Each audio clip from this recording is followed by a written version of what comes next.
Good morning. This is Debra V. Wilson. It is Saturday, the 22nd of February, 2020. I am in Bradford, and the time is 400 hours and 47 minutes, and the time zone is BST. You know I'm in Bradford because it's raining again. It's the third weekend of prolonged raining. Well, the topic and scope of this podcast is actually not the weather, although it would certainly be a timely conversation to have. But it is, in fact, around my favorite, most engaging topic for me, which is national security, the pieces that make up national security, with my scope being the United Kingdom. Here in the United Kingdom, there is part of the national security model is the de-radicalization of persons deemed to be extremists. And so I'm looking at that, I'm focusing on the group that would be already incarcerated, and with that de-radicalization being addressing with that person their construct of, in the case of Muslim extremists, Islam. But and one of the ways in which this is accomplished is to get said person to view Islam, the construct of Islam, to construct Islam in a different manner, with the goal that this will help to facilitate the de-radicalization of the person. But my question, and it is a rhetorical question, is, does, for persons of faith who weaponize said faith, is it the faith that needs to be challenged, or is it the fact that the person used their tools, quote unquote, at hand, and in this case, religiosity, and chose that to weaponize? So is it the worldview that needs to be changed, or is it the construct of a religion that needs to be changed? I think people, and I'm going to post a study done by the Oasis Foundation, which looked at young people who commit knife crimes and young people who were extremists, and those people who were extremists utilized a particular construct, weaponized construct of Islam.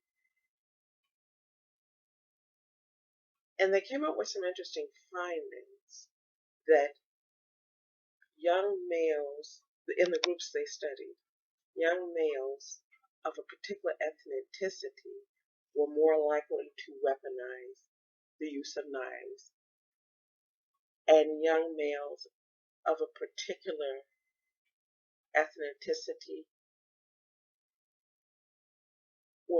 who decided to weaponize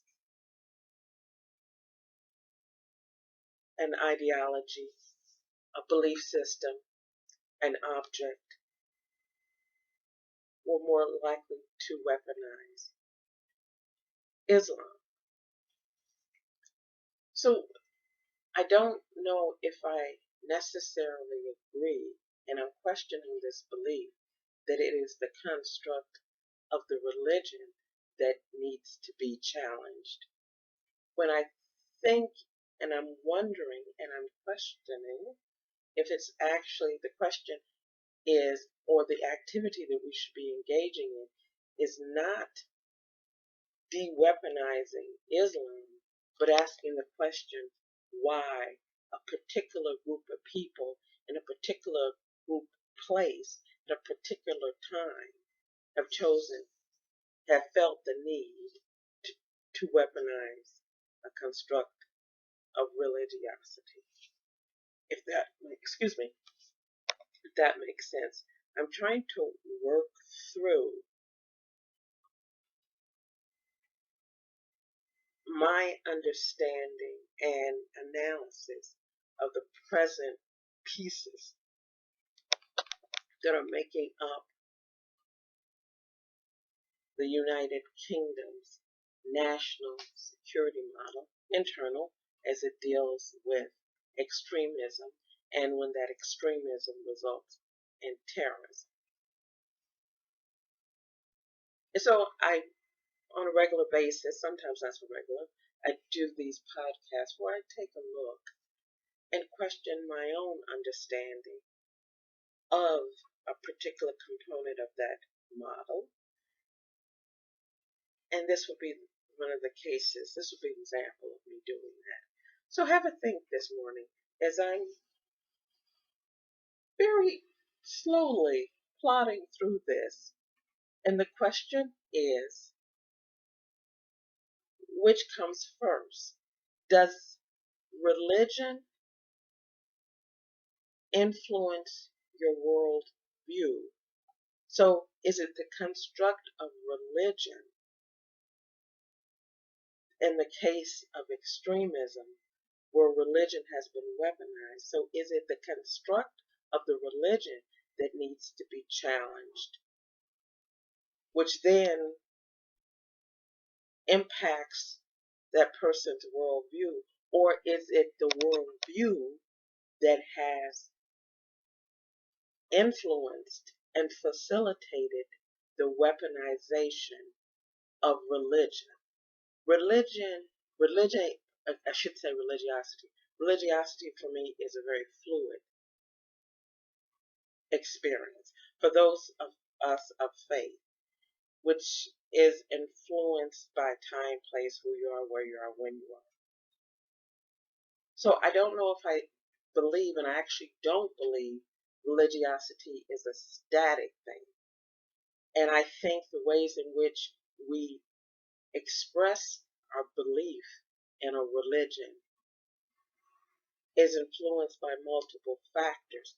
And one of those things is, I believe, is your worldview. The faith is passed along to you by people who help you to understand that faith by their worldview. And then in turn, we do our own personal editing of a religion's belief system.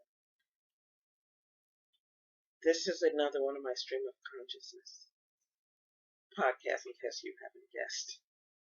Have a think and ask yourself the question, which comes first, chicken or the egg? Hence the title of this podcast.